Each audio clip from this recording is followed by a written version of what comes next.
방금 본 영상은 몇 달 전에 중국 헤이롱장 성에서 내린 우박에 대한 그 피해 영상입니다. 어떤가요? 우박. 맞으면 되게 아프겠죠. 그냥 아프기만 할까요?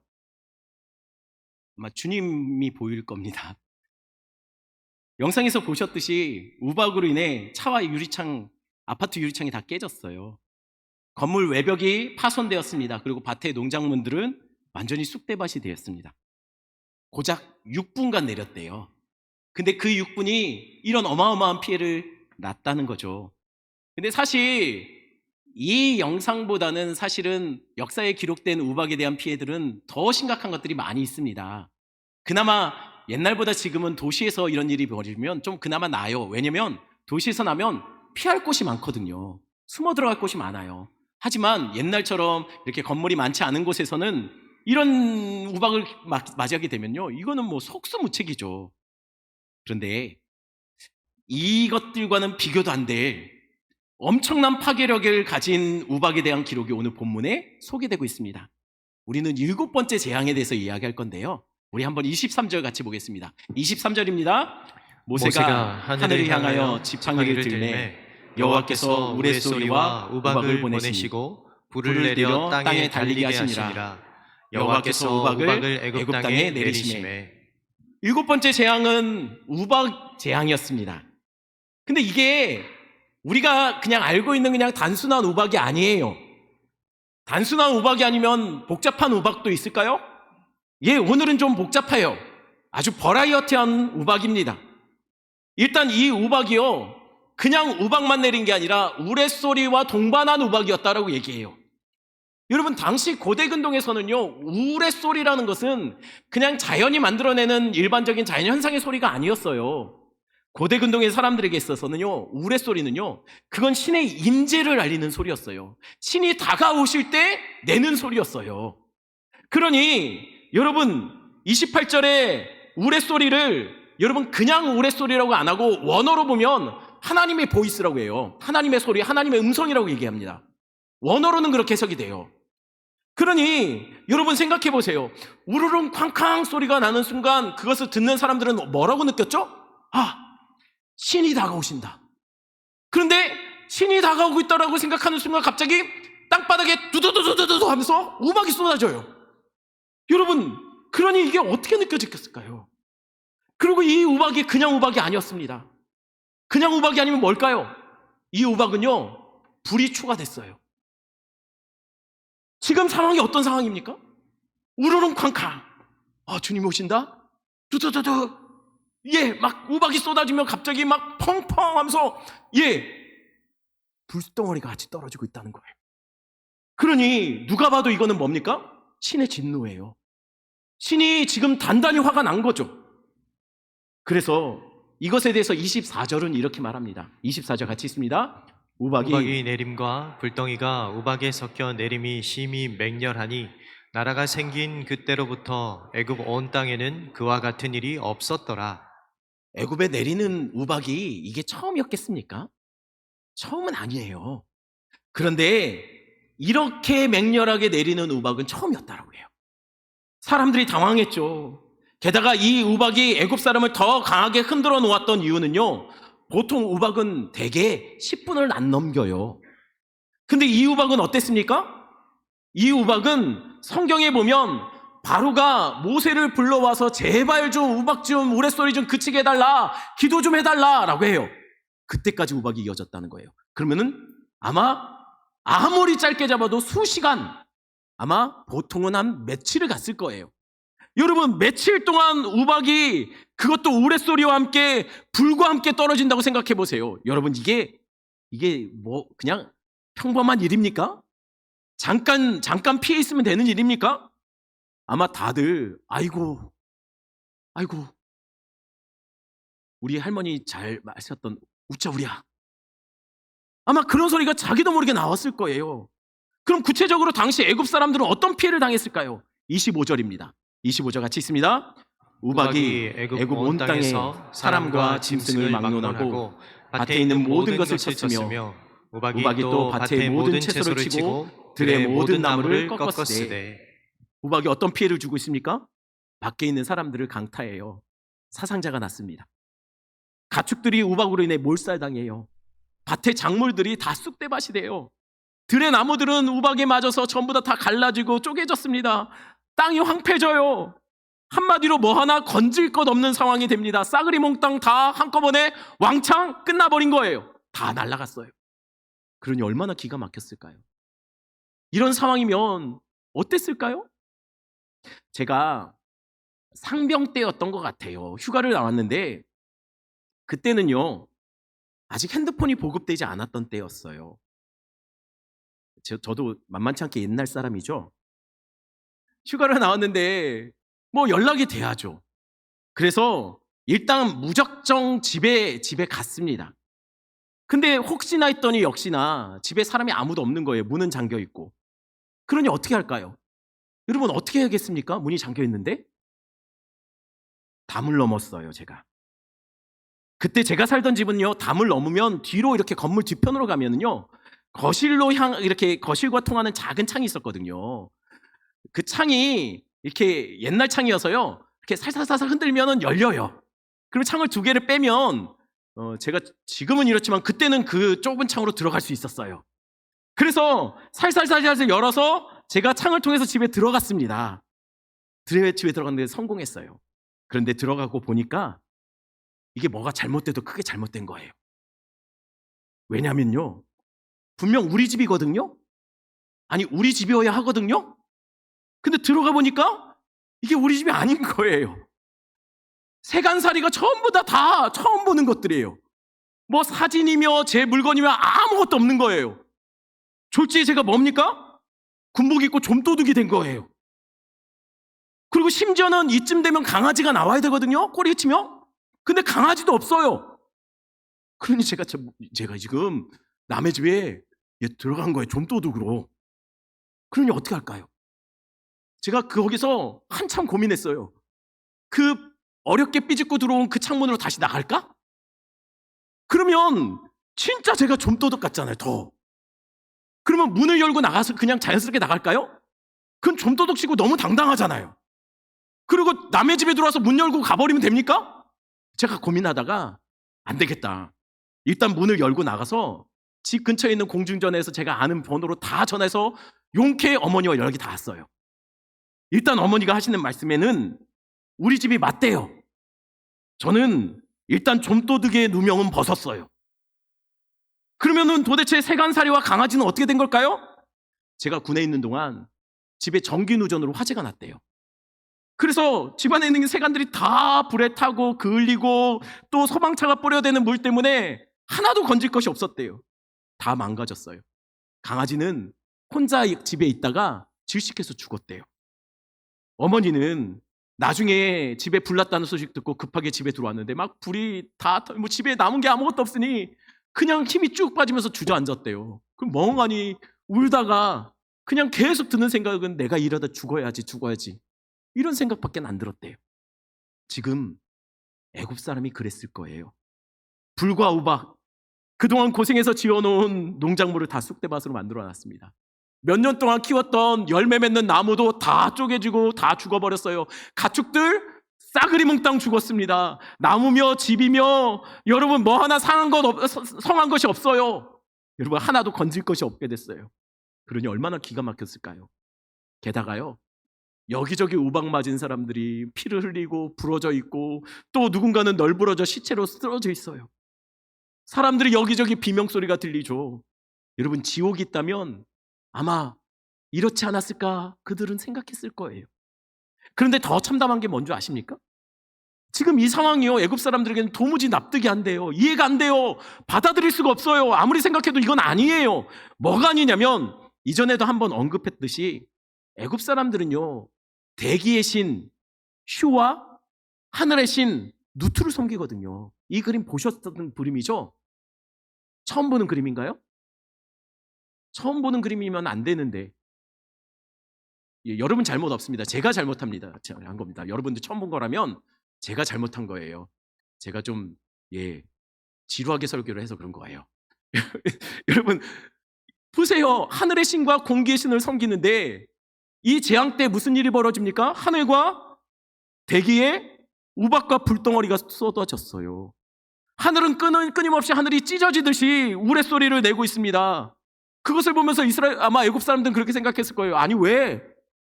아니 우리 신이 왜 우리한테? 이것은 두 가지 중에 하나겠죠. 신이 가짜거나 신이 능력이 없거나.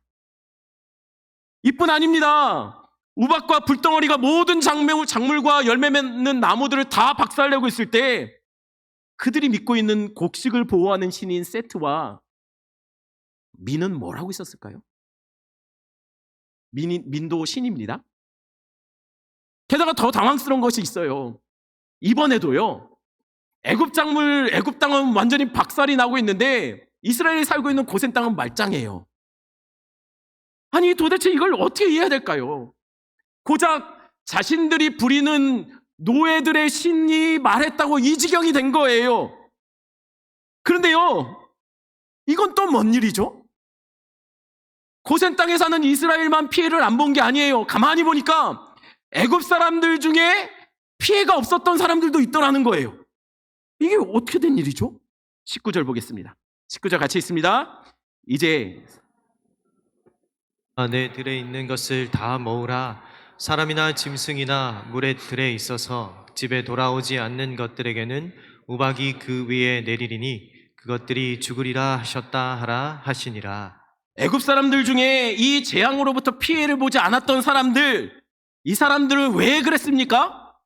하나님이 미리 우박을 떨어뜨릴 거니까 안전한 곳으로 피하라고 경고하셨기 때문이에요. 아니 그런데 왜 하나님은요 재앙으로 치시면서 왜 피할 길도 알려주는 걸까요? 이러면 재앙이 아니잖아요. 여러분 그 이유는요, 하나님의 심판은요 그 목적이 멸망이 아니에요. 하나님의 심판의 목적은 우리를 괴롭히기 위함이 아닙니다. 하나님의 심판의 목적은 깨닫고 돌이키게 하는 데 목적이 있어요. 그래서 하나님은 심판을 경고하지만 또한 피할 길도 알려주시는 거예요. 여러분 기억하십시오. 우리 예수님 다시 오십니다. 그때는 성경은 분명히 말해요. 우리 주님 심판의 주로 오실 거라고요. 여러분 그러면 왜 오시겠다는 그 심판의 주 예수님은 왜 아직까지 안 오시는 걸까요? 그 이유는 베드로후서 3장 9절에 나옵니다. 우리 같이 읽겠습니다. 주의 약속은 이들이 더디다고 생각하는 것 같이 더딘 것이 아니라 오직 주께서는 너희를 대하여 오래 참으사 아무도 멸망하지 아니하고 다 회개하기에 이르기를 원하시느니라. 왜 예수님이 더디 오신다고요? 아무도 멸망하지 않고 다 회개할 때까지 하나님이 기다리고 있기 때문이라는 거예요. 심판의 목적은 멸망이 아니라 돌이키게 함의 목적이 있다는 거죠. 그러니 살려면 어떻게 해야 됩니까? 안전한 곳으로 피신해야 돼요. 도망쳐야 그래야 삽니다. 그러면 심판의 때 우리 주님 다시 오실 때 우리는 어디로 피해야 안전할까요? 우리 예수님께 피해야 돼요. 십자가 뒤에 숨어야 우리는 그 심판에서 안전하게 보호받을 수 있습니다. 그럼 애굽 사람들은 이 경고를 듣고 다들 안전한 곳으로 피해서 살 수 있었을까요? 우리 20절, 21절 말씀, 제가 20절, 여러분 21절 읽어주십시오. 바로의 신하 중에 여호와의 말씀을 두려워하는 자들은 그 종들과 가축을 집으로 피하여 드렸으나 여호와의 말씀을 마음에 두지 아니하는 사람은 그의 종들과 가축들에 그대로 두었더라. 어떻게 다들 피했습니까? 안전한 곳으로 피했나요? 아니요. 몇몇은 피신했습니다. 왜요? 그들은 하나님의 말씀을 듣고 두려워했대요. 여러분 두려워서 도망친 사람이 있는 거예요. 그런데 몇몇은 그냥 들의 가축과 종들을 그냥 놔뒀대요. 왜요? 그들은 하나님의 말씀을 별로 마음에 두지 않았대요. 신경 쓰지 않았다는 거예요. 그냥 이러고였죠. 여러분 듣기는 다 듣습니다. 왜냐하면 우리 하나님은요 모든 사람에게 말씀하시는 하나님이세요. 말씀은 열려 있습니다. 그러나 누군가는 두렵고 떨림으로 그 말씀을 받아요. 그런데 누군가는 그 말씀을 우스갯소리, 말도 안 되는 소리, 그래 하고 넘기는 사람이 있다는 거예요. 그러니 들을 귀가 있는 자가 생명을 얻는 거예요. 말씀이 들리는 것이, 믿어지는 것이 은혜입니다. 아무리 하기가 많다 할지라도 말씀이 안 들리고 믿어지지 않는 사람들도 있어요. 그러니 여러분들은 복 받으신 거예요. 옆 사람 보면서 이렇게 인사해서 봅시다. 성도님 복 받으셨습니다. 여러분, 그럼 바로는 복 받았을까요? 바로는 이번엔 좀 정신 차렸을까요? 27절입니다. 27절 같이 있습니다. 바로가 아론을 불러 그들에게 이르되 이번은 내가 범죄하였노라. 여호와는 의로우시고 나와 나의 백성은 악하도다. 한창 우레소리, 우박, 불이 떨어지고 있는 중에 바로는 사람을 보내요. 그리고 모세와 아론을 불러옵니다. 그리고 이렇게 말합니다. 모세, 이번에는 내가 죄를 범했네.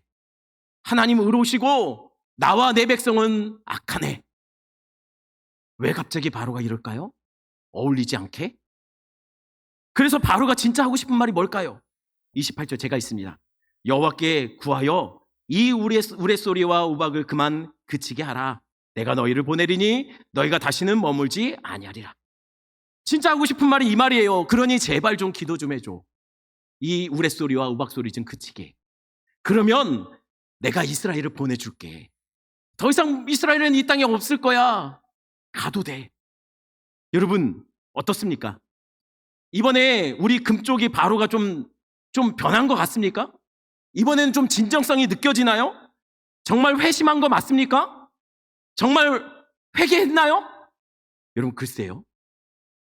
그는 분명 고백으로 하나님 인정했어요. 그리고 자기는 죄인이라고 고백했어요. 그러니 이번에 맞는 것 같기는 해요. 그런데 정말일까라는 거예요. 제가 어렸을 때만 해도 부흥회가 그렇게 많았어요. 부흥회가 동네에 어떤 교회에서 열렸다면 그 교회 사람들만 가는 게 아니라 온 동네의 모든 교회 성도들이 그곳에 다 모여요. 저도 참 어렸을 때 부흥회 많이 따라다녔던 것 같아요. 부흥회만 열렸다면 하여튼 가서 갔습니다, 무조건. 근데 그 부흥회에 오셨던 목사님들 중에 몇몇 분이 많이 했던 말이에요. 전혀 성경적인 얘기는 아닙니다. 그런데 이런 말을 하셨었어요. 어떤 사람이 천국에 갔대요. 근데 그 천국에 가서 보니까 천국 한쪽에 커다란 서랍장이 있는데 그 서랍장을 열어보니까 거기에 사람들의 입이 그렇게 가득하게 담겨 있더래요. 예, 혹시 내가 뭐 잘못했니? 서랍에 입이 그렇게 가득 담겨 있대요. 이게 어떻게 된 일일까요? 이게 어떻게 된 일인지 설명을 들었대요. 이게 왜 그러냐면요, 다들 입으로는 그럴듯하게 회개하고 그럴듯하게 고백한대요. 근데 문제는 하나도 믿는 것처럼 살지는 않는데요. 입만 고백은 그냥 멀쩡하게 입만 살아서, 이게 굉장히 성경적인 말인가 봐요. 입만 살아서 정말 회개는 그럴듯하게 하고 멋지게 고백하고 예수님 당신밖에 없습니다라고 한대요. 그런데 삶은 예수님만 계신 것처럼 살지 않더라는 거죠. 그래서 전부 천국에 입만 들어와 있어서 서랍에 가득 채워져 있대요. 입만 구원받은 거죠. 다시 말씀드리지만 이건 성경적인 이야기는 아닙니다. 그런데 한번 생각해 볼 만한 이야기인 것 같아요. 왜요? 우리도 종종 입만 회심할 때가 있지 않습니까? 우리도 종종 입만 회개할 때 있지 않습니까? 여러분은 아닐지 모르겠지만 저는 그런 것 같아요. 회개하지만 똑같이 범죄해요. 삶은 안 달라져요. 늘 어려운 때만 하나님 앞에 하나님밖에 없습니다. 당신이 나의 도움입니다 라고 구합니다. 하지만 문제가 해결되면 언제 그랬느냐? 똑같이 다시 돌아와요. 우리는 안 좋은 쪽으로 영적인 회복력이 있다는 거예요. 여러분, 그러니 혹시 바로의 지금 회심이 진짜 회심이 맞냐 한번 따져보자는 거예요. 그도 입만 가지고 하는 회심이 아닐까요? 왜냐하면 그의 회심의 이 지금 고백의 모든 것들을 점검해 보면 좀 이상한 것이 한두 가지가 아니에요. 그가 진짜 잘못을 돌이키고 인정했다면요, 사실 그는 사람을 보내서 그 우박이 떨어지는 그 위험한 상황 속에 사람을 오라가라 하면 안 됩니다. 왜 사람을 오라가라 합니까? 이 위험한 상황에 지가 가야지. 누구를 오라가라 합니까? 여러분, 진정한 회개는 겸손이 동반돼요. 교만한 회개는 없습니다. 여러분, 모든 회개는 겸손에서 시작돼요. 그러니 이 바로의 지금 회개는 진짜 회개가 아닌 것처럼 보인다는 거예요. 또 바로가 이렇게 말을 해요. 모세, 이번에 내가 잘못했네. 여러분, 근데 이번만 잘못했습니까? 그가 이번만 잘못했나요? 그러면 여태까지 이스라엘을 괴롭히고 학대했던 거는요? 그리고 여태까지 계속 말 바꿔가며 속였던 거는요. 계속 하나님을 대적하고 끝까지 버텼던 거는요. 물론 시간상 아마 그 바로가 그 바로는 아닐 거예요. 하지만 그 바로였다면 여러분, 바로가 이전에 이스라엘에게 아기가 태어나면 어떻게 하라고 했죠? 물에 던지라고 했어요. 물론 시간상으로 그 바로가 그 바로는 아닐 것 같아요. 그러니 이 모든 것을 봤을 때 왜 이번만 잘못했다라고 얘기합니까? 그전엔 잘못 없습니까? 여러분 기억하셔야 돼요. 진짜 회개는 제 행위, 내가 저지른 죄의 행위를 가지고 하나님 앞에 용서를 구하는 게 진짜 회개가 아니에요. 여러분 진짜 회개는 뭐냐면요, 그 죄를 만들어내는 나의 완악함, 나의 흉악한 죄악됨, 내 자신의 이 악함을 하나님 앞에 고백하며 엎드리는 것이 진정한 회개라는 거예요. 왜냐면요, 우리는 이번만 잘못할 사람들이 아니기 때문이에요. 우리는 사는 날 동안 죄를 쌓아가고 만들어내는 죄 공장, 죄 덩어리, 그런 사람들 아닙니까? 왜 아닌 것 같은 표정을 지으면 저만 나쁜 사람 되지 않습니까? 여러분, 우리는 사는 날 동안 죄만 만들어가는 사람이에요. 아멘 하신 분들 복 받으실 겁니다. 예. 갑자기 우리 성도님인데 갑자기 남같이 느껴지네요. 어쩌면 이렇게 생각하는 분도 있을 거예요. 아니 목사님 그래도 그렇지, 사람을 그렇게 못 믿으면 됩니까? 바로가 잘못했다고 했지 않습니까? 그리고 이스라엘도 보내준다고 했지 않습니까? 그럼 이게 회개 아닙니까? 뭘 더 바랍니까? 여러분, 근데 진짜 잘못했다면은요, 왜 우박소리와 우레소리가 멈추면 이스라엘을 보낸다고 할까요? 여러분 진짜 잘못했다면 조건 달면 안 돼요. 그냥 보내야죠. 왜 우레소리와 우박이 그치면 보낸다고 하냐는 거예요. 여러분 조건이 붙은 것은 거래이지 회개가 아닙니다. 하나님 이번 문제만 해결해 주면 내가 당신 진짜 잘 섬길게요. 지금 섬기세요. 이번 문제에 상관없이. 하나님 이번 사업권만 잘 풀리면 제가 섭섭하지 않게 헌금도 하고 봉사도 하겠습니다. 여러분 그냥 헌금하고 봉사하세요. 그런 마음이 있다면 왜 사업을 걸고 거기다가 조건을 다냐는 거예요. 여러분 하나님 이 병만 고쳐지면 내가 이전보다 더 잘 섬기겠습니다. 아니요, 지금 할 수 있는 섬김을 섬기세요. 왜 하나님과 함께 거래를 하려고 합니까? 조건 붙이지 마시라는 거예요. 여러분 진정한 회심은요, 진정한 믿음의 고백은요, 조건이 붙지 않습니다. 그냥 주님 앞에 내가 나 자신을 드리는 거죠. 바로가 정말 회심한 것이라면 그는 우박이 그치지 않았음에도 이스라엘을 보내주었을 겁니다. 그리고 하나님께 그는 엎드렸을 거예요. 그러니 지금 그는 지금 당하고 있는 고통과 손해를 끊어내기 위해서 잠깐 값싼 고백, 이 순간을 모면하려는 고백을 드리고 있다는 것이죠. 여러분 기억하십시오. 다시 말씀드립니다. 믿음이란 조건 없이 내 삶을 그분께 올려드리는 것이 믿음입니다. 사진 하나 볼까요? 제가 금요 기도회 때 한번 이야기했던 거예요. 한 고개사가 외주를 아주 높은 곳에 걸어놓고 안전장치 없이 외주를 타고서 이곳에서 저 끝까지 왔다 갔다 했답니다. 그러자 보는 사람들이 너무 신기하고 너무 놀라워서 막 박수치고 환호를 하고 환호성을 외치고 막 그랬대요. 그런데 그때였어요. 그 고개사가 마이크를 잡더니 이렇게 말을 했습니다. 관중을 향해서 제가 한 번 더 자전거를 타고 여기서부터 저기 끝까지 가려고 하는데 어떻게 제가 잘 해낼 거라고 생각하십니까? 그러자 보던 사람들은 본 게 있잖아요. 그러니 주저 없이 박수치며 맞습니다, 믿습니다. 뭐 아멘은 안 했죠. 아무튼 맞습니다, 믿습니다 했대요. 그러자 이 고개사가 이렇게 말을 덧붙였답니다. 그러면 누가 한 분이 저 좀 도와주세요. 누가 제 뒤에 타겠습니까? 그러자 전부 다 맞습니다 하다가 전부 다 어떻게 했을까요? 갑자기 싹 조용해졌대. 그리고 전부 다 눈을 바닥으로 깔았답니다. 눈 마주치면 혹시 도와주시겠습니까? 찍힐까봐. 여러분 믿는다는 것은요, 그 믿음 위에 나를 올려놓을 수 있어야 믿는 거예요. 여러분 믿는다는 것은 나를 그분께 맡기는 겁니다. 할 수 있다는 것을 아는 것과 믿는 것은 달라요. 고개사가 잘 해낼 것이라는 것을 알고 있었지 거기 있었던 사람들은 믿었던 것이 아니에요. 다시 말씀드립니다. 믿으면 내 삶을 올려놓을 수 있는 거예요.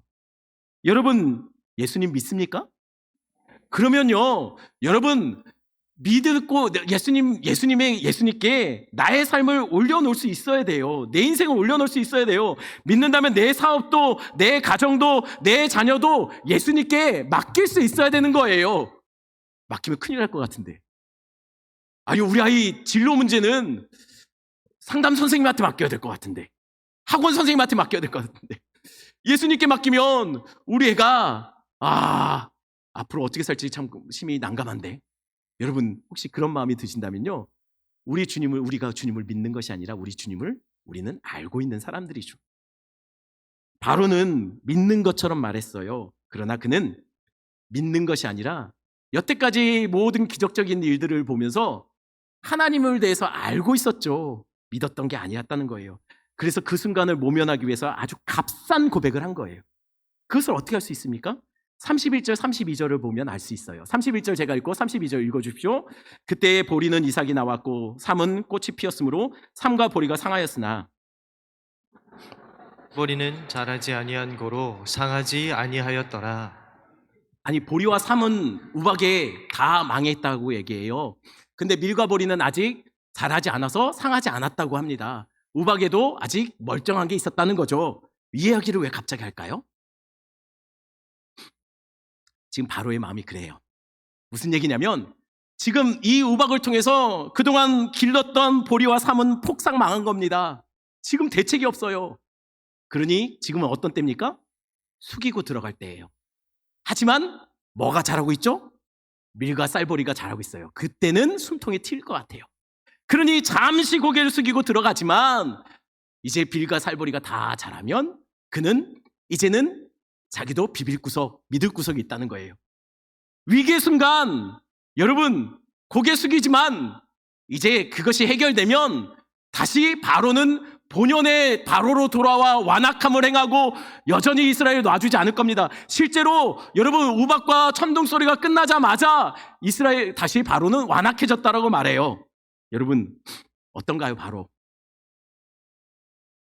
우리 닮지 않았나요? 우리랑 많이 닮았죠. 우리도 종종 그렇지 않습니까? 위기의 순간 아이고 하나님밖에 없습니다. 나의 도움은 당신밖에 없습니다. 이 환난에서 나를 건질 분은 당신밖에 없습니다. 매달리죠. 그런데 순간 우리 삶 속에 우리 쌀보리와 밀이 자라면 어떻게 됩니까? 우리는 그 순간 하나님을 잊어요. 하나님과 상관없이 하나님이 안 계신 것처럼 내 힘으로도 충분히 사는 것처럼 우리는 여전히 내 힘으로 살아가려는 고집스러움이 우리 안에 있다라는 거예요. 하나님이 아쉬울 때는 값싼 고백으로 하나님 앞에 나아갑니다. 그것이 믿음이라고 우리는 말해요. 그런데 문제가 사라지면 우리는 하나님을 바로처럼 하나님의 말씀을 귓등으로도 안 듣죠. 제가 존경하는 속사도 중에 폴리갑이라는 사람이 있습니다. 제가 이전에도 한번 얘기했던 것 같아요. 이 사람은요, 예수 믿는다는 이유로 붙잡혔고 화형장으로 끌려가게 되었어요. 그런데 이 사람이 굉장히 인격적으로도 성품도 너무 좋고 온화했나 봐요. 그를 평소에 너무 존경하고 흠모했던 집행관이 그를 사형장으로 끌고 가며 이렇게 설득했다고 해요. 선생님, 이번 한 번만이 하면 됩니다. 이번 딱 한 번이면 됩니다. 이후에 당신이 어떤 삶을 살고 누구를 섬기든 나는 상관하지 않습니다. 하지만 이번만은 딱 한 번만은 이렇게 말씀해 주셔야 합니다. 나는 예수님을 부인합니다. 나는 황제를 주로 섬깁니다. 이번만 그렇게 말씀해 주세요. 그러면 당신은 풀려날 수 있습니다. 딱 한 번이래요. 이 말을 듣고 폴리갑은 어떻게 대답했을까요? 눈 딱 한 번 감고 그렇게 했을까요? 그리고 풀려나서 남은 여생 속죄하는 마음으로 더 열심히 섬기면 되잖아요. 폴리갑은 이렇게 답했다고 해요. 내 평생 86년 우리 주님은 단 한 번도 나를 모른다 부인한 적이 없습니다. 그런데 내가 어떻게 주님을 모른다고 할 수 있습니까? 그리고 그는 화형장으로 걸어 들어갔다고 합니다. 고작 그 한순간이에요. 딱 한 번 부인하면 됐어요. 그런데 그는 그게 그렇게 어려웠나 봐요. 죽는 것보다 더 어려웠나 봐요. 왜요? 그는 자신의 믿음을 그런 싸구려로 만들고 싶지 않았기 때문이죠. 어쩌면 억울했을 수도 있어요. 그가 한 일이 뭡니까? 평생 예수 섬긴 것밖에 없어요. 그가 뭐 예수님 섬겨서 부귀영화를 누렸습니까? 늘 쫓겨다니고 매맞고 감옥에 갇히고 그러다 마지막 순간에는 불이 활활 타고 있는 그 사형장 틀로 올라가야 돼요. 그러니 억울하죠. 하나님, 왜 당신 나한테 이렇게 하십니까? 내가 당신한테 그렇게 뭘 잘못했습니까? 내 마지막 순간이 이래야 됩니까? 그런데 그는 그런 거 생각하지 않아요. 왜요? 믿음이라는 것은요, 내가 어떻게 될지 내가 판단하는 것이 아니라 주님이 나보다 옳으니, 주님이 나를 더 잘하시니, 주님이 나를 알아서 책임져 주시니 그 주님께 나를 올려다 드리는 거예요. 어떻게 될지는 모릅니다. 이래서 정말 죽을지 하나님이 또 특별히 구원해 주실지 몰라요. 하지만 주님이 알아서 하시겠지. 주님이 나를 책임져 주시겠지. 그 고백으로 자신을, 그 불타는 위에 자신을 올린다는 거예요. 저는요, 우리 성도들의 믿음이 싸구려 믿음이 아니라 명품 믿음이었으면 좋겠습니다.